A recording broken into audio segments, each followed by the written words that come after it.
साल था 1829 का, जब ईस्ट इंडिया कंपनी के आर्मी से भागा हुआ एक जवान चार्ल्स मैसन को एक सभ्यता के कुछ बचे कुचे अवशेष मिले। ये देख वो उस जगह के नोट्स अपनी डायरी में बनाने लगे, जिसमें उनकी मेजर डिस्कवरीज थी।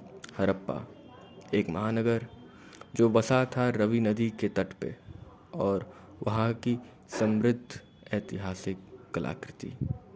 इसके 100 साल बाद आर्कियोलॉजिकल सर्वे ऑफ इंडिया की स्थापना हुई और अलेक्जेंडर कनिंघम बने आज़ाद भारत के पहले डायरेक्टर जनरल। 1853 में उनकी विज़िट के दौरान उन्होंने भी कुछ महत्वपूर्ण चीज़ों को नोट किया, और यहाँ से शुरू होती है कहानी दुनिया की सबसे प्राचीन और अभी तक की सबसे ज़्यादा आधुनिक सभ्यता की। नमस्कार, मैं हूँ द क्रॉनिकल कीपर, और मैं आपका स्वागत करता हूँ द आर्क ऑफ टाइम में। आज हम बात करेंगे उस सभ्यता के बारे में जो सबसे ज़्यादा पुरानी तो है, साथ ही सबसे ज़्यादा एडवांस भी, और जहाँ की भाषा को आज तक कोई नहीं पढ़ पाया। जी हाँ, हम बात कर रहे हैं हड़प्पन सभ्यता की। तो चलिए बिना किसी देरी के अपनी कहानी। हड़प्पन सभ्यता, जिसे हम इंडस सभ्यता के नाम से भी जानते हैं, वो एक कांस्य युग यानी ब्रॉन्ज एज सिविलाइजेशन थी, जो साउथ एशिया के नॉर्थ वेस्टर्न भाग में पाई गई थी और जो 3300 बीसी से 1300 बीसी तक पुरानी मानी जाती है। ये सभ्यता बहुत हद तक पाकिस्तान, नॉर्थ ईस्ट अफ़गानिस्तान और नॉर्थ वेस्टर्न इंडिया में इंडस सभ्यता में सोफिस्टिकेटेड और टेक्नोलॉजिकली एडवांस शहरीकरण था, जो उन्हें सबसे पहली सभ्यता भी बनाती है इस श्रेणी में। म्यूनिसिपल टाउन प्लानिंग की उत्कृष्टता बताती है कि इनके पास अर्बन प्लानिंग के बारे में जानकारी थी और ये हाइजीन पे बहुत फोकस करते थे। इसका प्रमाण है world's first known urban sanitation system, जहाँ सभी घर में अलग से एक कमरा था नहाने के लिए और गंदे पानी का सीधा ड्रेन में बह जाने की सुविधा थी। Dockyards, granaries, warehouse, brick platforms और प्रोटेक्टिव वॉल्स भी इसकी गवाही देते हैं। हड़प्पन के पास थे कुछ स्पेशल तरीके मेटलर्जी के, जिससे इन्होंने कॉपर, ब्रॉन्ज, लेड और टिन बनाया। बनावली गुजरात में एक टचस्टोन पाया गया जिसका इस्तेमाल होता था सोने की शुद्धता को जानने के लिए। इंडस सभ्यता के लोगों के पास गजब की एक्यूरेसी थी चीज़ों की लंबाई, भार और वक्त नापने के लिए। ये पहले थे जिन्होंने यूनिफॉर्म वेट्स और मेजर्स बनाए थे। ब्रॉन्ज एज के वक्त की सबसे छोटी हाथी के दांत की बनी स्केल पाई गई थी।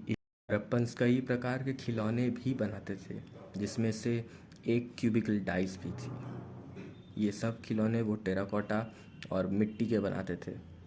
यहाँ के कल्चर में कई तरह के जेवर थे जो शेल, सिरेमिक्स, अगाते और ग्लेजेड स्टेलाइट से बनते थे। ट्रेड नेटवर्क इनका दूर दूर तक फैला हुआ था, और जिस भी चीज़ को ये यहाँ से दूर भेजते उस पर अपना थप्पा लगा देते, मेरा मतलब सील लगा देते। इन सील पे कई तरह के जानवरों की तस्वीरें हैं, जैसे कि गाय, कुत्ता, बंदर इत्यादि। कुछ सील में यूनिकॉर्न का भी जिक्र है। इनका trade Afghanistan, Persia, north western India और मेसोपोटामिया तक फैला हुआ था। इस सभ्यता को लेकर कई रहस्य भी हैं। पहला, स्क्रिप्ट। इस सभ्यता की भाषा को आज तक कोई नहीं समझ पाया, और यही इसे और भी ज़्यादा रहस्यमय बनाती है। इनकी भाषा को ना समझ पाने का प्रमुख कारण है शुरुआती खोज के वक्त चीज़ों की हेरा फेरी पर ज़्यादा ध्यान न देना। असल में हुआ कुछ यूँ था कि ईस्ट इंडिया कंपनी पंजाब में रेलवे लाइन बिछा रही थी और कारीगरों को चाहिए थी ईंटें, तो वो हड़प्पा से ये सील को ईंट समझ के उठा ले गए और लाइन में बिछा दिया। बाकी जनता समझदार है हमारी। दूसरा, विलुप्त होना। अगर ये सभ्यता इतनी ही एडवांस थी तो फिर ये विलुप्त हुई कैसे?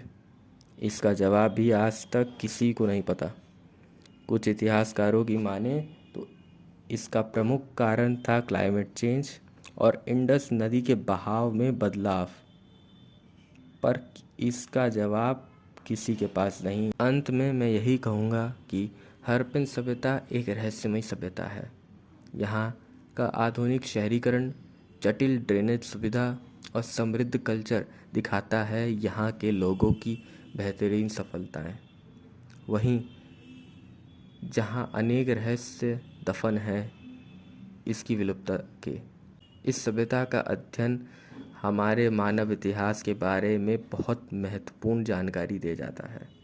आशा है आपको इस वीडियो से कुछ सीखने मिला होगा। जय हिंद।